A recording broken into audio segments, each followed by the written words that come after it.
जज की नौकरी से इस्तीफा देकर आजादी के आंदोलन में कूद पड़े। सीएम के पद से इस्तीफा देकर बस से घर गए और ऐसे मुख्यमंत्री की जिनके देहांत के बाद उनके बैंक अकाउंट में सिर्फ 563 रुपए थे। हिमाचल प्रदेश के अस्तित्व में आने के संघर्ष की भी ये कहानी है, आप देखिए।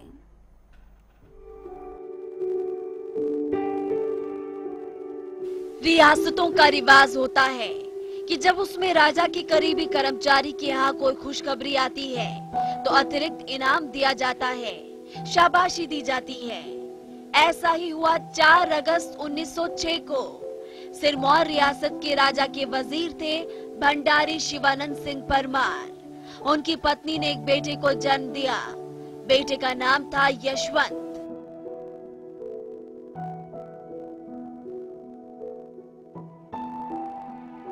डॉक्टर यशवंत सिंह परमार का जन्म 4 अगस्त 1906 को हुआ। यशवंत ने पढ़ाई की। 1928 में बीए ऑनर्स किया। लखनऊ से एमए और एलएलबी की। 1944 में समाज शास्त्र में पीएचडी की, फिर टेस्ट पास किया और सिरमौर रियासत में ही 11 सालों तक सब जज और मजिस्ट्रेट रहे और सत्य न्यायाधीश के रूप में अपनी सेवाएं दी। लेकिन धीरे धीरे यशवंत सिंह परमार को समझ आ गया कि राजशाही के लिए वो नहीं बने, वो तो लोगों की सेवा करना चाहते थे। और फिर आया वो दौर जब 1941 में उन्होंने इस्तीफा दिया। इस्तीफा क्या दिया? राजा साहब ने ही खुद सुनिश्चित कर दिया कि ऐसे जज को अपनी सर्विस में रखना बेकार है और तो और फरमान भी जारी कर दिया कि आप सिरमौर रियासत की सीमाओं से बाहर चले जाएं। और ये सब हुआ क्यों? क्योंकि यशवंत सिंह परमार प्रजामंडल में शामिल हो गए थे। देखिए, डॉक्टर परमार की अगर हम बात कर रहे हैं, उन्हें एक हिमाचल निर्माता का दर्जा तो मिला ही हुआ है, उसके अलावा वो लोगों के दिलों में भी बसते हैं। और उसका कारण उनकी वो छोटी छोटी बातें हैं, बड़ी बातें मैं नहीं कहूँगा। बड़ी बातें तो बहुत सारी हैं जो डॉक्टर परमार के हिमाचल के बनने में जो उनका योगदान है उसके बारे में कही जा सकती हैं। लेकिन बहुत छोटी छोटी ऐसी बातें हैं जो कि उनको हिमाचल निर्माता ही नहीं बनाती, बल्कि उस पीढ़ी के जो नेता थे, उन पीढ़ी के नेताओं की एक दूरदर्शी जो सोच थी, वो उसके महानायक भी थे। यशवंत सिंह परमार को कांग्रेस में जिम्मेदारी मिलने से पहले आपको बता दें कि उन्होंने सुकेत सत्याग्रह किया। सुकेत मंडी की एक रियासत थी। अब ये सुकेत सत्याग्रह क्यों हुआ? दरअसल देश को आजादी तो 15 अगस्त 1947 को मिली, मगर कुछ रियासतों ने तत्काल भारतीय गणतंत्र में विलय नहीं किया था। इन रियासतों के राजा स्वतंत्र रूप से अपनी हुकूमत चलाते रहे। 1948 में सुकेत सत्याग्रह के नाम से आंदोलन इन रियासतों के भारतीय गणतंत्र में विलय को लेकर किया गया था। इसकी अगुवाई स्वतंत्रता सेनानियों पंडित पद्मदेव, डॉक्टर वाईएस परमार और कई सेनानियों ने अपने हाथ में लेकर रखी थी। आखिर में 15 अप्रैल 1948 को भारत का जो संघ था, उसकी और इन रियासतों के प्रतिनिधियों के बीच एक सहमति बनी कि एक हिमाचल के नाम से राज्य बना दिया जाए, उसका नियंत्रण केंद्र के पास हो और ये 31 छोटी बड़ी रियासतों का हिस्सा हो। आज के भूगोल में समझे तो 4 जिले चंबा, मंडी, महासू और सिरमौर। महासू शिमला के आसपास के इलाके जो थे, उनको जिले के तौर पर नाम महासू दिया गया था। एक चीफ कमिश्नर अपॉइंट हुआ और फिर विधानसभा के चुनाव हुए। जब लोकसभा के पहली मर्तबा चुनाव हुए, 1952 में 36 सीटें थी विधानसभा में, 24 सीटों पर कांग्रेस की जीत हुई और डॉक्टर यशवंत सिंह परमार हिमाचल के पहले मुख्यमंत्री बने। लेकिन हिमाचल तो बड़ा राज्य था। धीरे धीरे संघर्ष की कहानी आगे बढ़ती रही। इसके बाद 1 जुलाई 1954 को कहलूर रियासत को प्रदेश में शामिल करके इसे बिलासपुर का नाम दिया गया। उस समय बिलासपुर और घुमारवी नामक सिर्फ 2 तहसीलें बनाई गई। ये प्रदेश का 5वां जिला बना। फिर आया 1956। पंडित जवाहरलाल नेहरू ने राज्यों के पुनर्गठन के लिए आयोग बनाया था। आयोग ने कई सिफारिशें दी। चर्चाएं चली कि ए, बी और सी श्रेणी के जितने भी राज्य हैं, या तो सी श्रेणी के छोटे राज्यों को बड़े राज्यों में मिला दिया जाए, या तो केंद्र शासित प्रदेश बना दिया जाए। अपना हिमाचल भी इसी श्रेणी में था। ऐसा हुआ तो विधानसभा को खत्म किया गया और एक टेरिटोरियल काउंसिल बना दी गई। एक चेयरमैन बनाया गया और मंडी से ठाकुर करम सिंह को इसकी कमान सौंप दी गई। चूंकि कुर्सी छोटी थी और परमार के कद के लिहाज से उनको ये पद सूट नहीं करता था, या हो सकता है कि नेहरू उनके अनुभवों का लाभ केंद्र में लेना चाहते हों। ऐसे में 1957 में जब लोकसभा और टेरिटोरियल के चुनाव हुए तो परमार महासू सीट से जीते और सांसद बन गए। अब जब वो केंद्र में पहुंचे तो 2 साल बाद वो आगे के दिनों की चिंताओं में लग गए। हिमाचल में वो बदलाव चाहते थे, प्रदेश के भोले भाले लोगों को आगे बढ़ते हुए देखना चाहते थे और पहाड़ी संस्कृति को भी बढ़ावा देना चाहते थे। उन्होंने ये कोशिश की उस समय कि हिमाचली भाषा के प्रचार प्रसार को आगे बढ़ाया जाए, और मुख्यमंत्री रहते हुए उन्होंने हिमाचल की भाषा को, कला को, संस्कृति को, इसमें जितना योगदान उन्होंने उस समय दिया वो मुझे लगता है कि बहुत कम लोगों का उस समय इस तरह की सोच थी।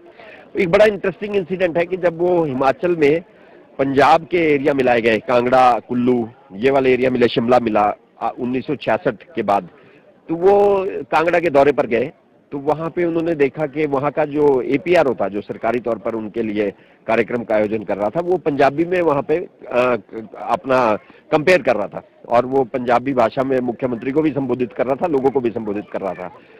और उसके बाद जो कार्यक्रम हुए वहां पे गिद्दा हुआ, भंगड़ा हुआ, पंजाब की संस्कृति का पूरा असर कांगड़ा में मुख्यमंत्री के तौर पर उन्होंने देखा। तो इस बात का वो उदाहरण देते थे, और उसी दिन उन्होंने वहां पे घोषणा की कि अब ये पंजाब का हिस्सा नहीं है, अगर हम इसी तरह से चलते रहे तो ये हम पंजाब की संस्कृति को ही अपनी संस्कृति मान लेंगे, और हमारे बच्चों को, आने वाली पीढ़ियों को हम ये नहीं कह पाएंगे कि हमारी संस्कृति भी एक अभिमानपूर्ण संस्कृति है, गौरवशाली इतिहास हमारा है। तो उन्होंने शुरू करवाया कि जो भी सरकारी कार्यक्रम होंगे उसमें या तो पहाड़ी में संबोधन होगा या हिंदी में संबोधन होगा। अपने राज्य के लिए केंद्र में यशवंत सिंह परमार मंथन कर रहे थे और तभी दिल्ली में बदलाव हुआ। 1959 में इंदिरा गांधी कांग्रेस की नई अध्यक्ष बनी। यहाँ पर परमार और इंदिरा गांधी के बीच एक राजनीतिक सामंजस्य विकसित हुआ। इसके बाद फिर 1962 से 63 में शोर उठने लगा। टेरिटोरियल काउंसिल हटा देनी चाहिए और विधानसभाएं बहाल होनी चाहिए। ऐसा ही हुआ और केंद्र ने बात मान ली। एक एक्ट के तहत विधानसभा बहाल हो गई और फिर यशवंत सिंह परमार को हिमाचल भेजा गया। 1968 में फिर चुनाव हुए और अब यहाँ पर चुनौती सिर्फ परमार के सामने नहीं थी। कांग्रेस की सर्वे सर्वा अब इंदिरा गांधी थी।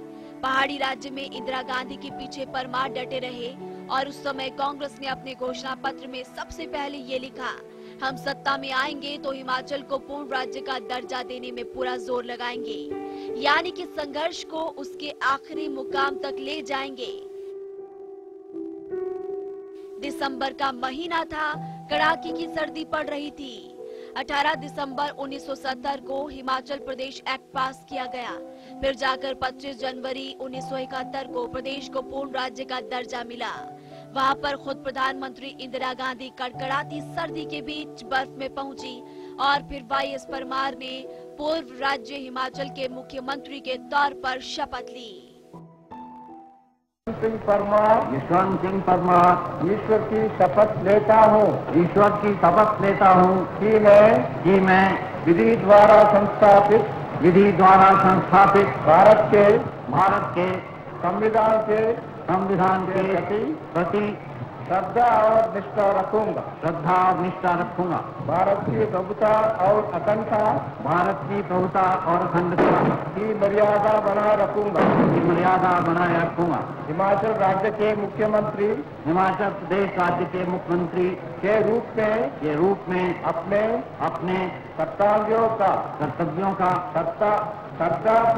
श्रद्धापूर्वक और शुद्ध अंतःकरण से निर्वहन करूंगा।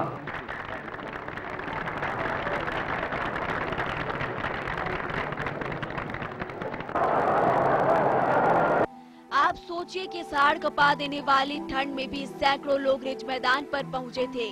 पूरे माल रोड पर लोगों का उत्साह नजर आया। देवी देवताओं को लेकर लोग पहुंचे हुए थे। लोग बर्फ में झूमे, नाटी डाली, यहाँ तक कि इंदिरा गांधी ने भी इस नाटी में भाग लिया। अपने संबोधन में इंदिरा गांधी बोली कि लोगों ने जिस साहस और बहादुरी से प्रदेश को मजबूत करने का काम किया वो अपने आप में मिसाल है। उन्होंने उसी मन से ये उम्मीद जताई कि भविष्य में लोग मेहनत और जज्बे से प्रदेश को आगे ले जाने का कार्य करेंगे।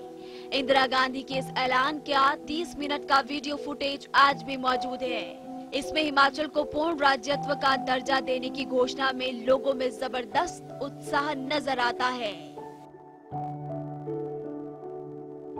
पूर्ण राज्य बन गया, मुख्यमंत्री बन गए यशवंत सिंह परमार।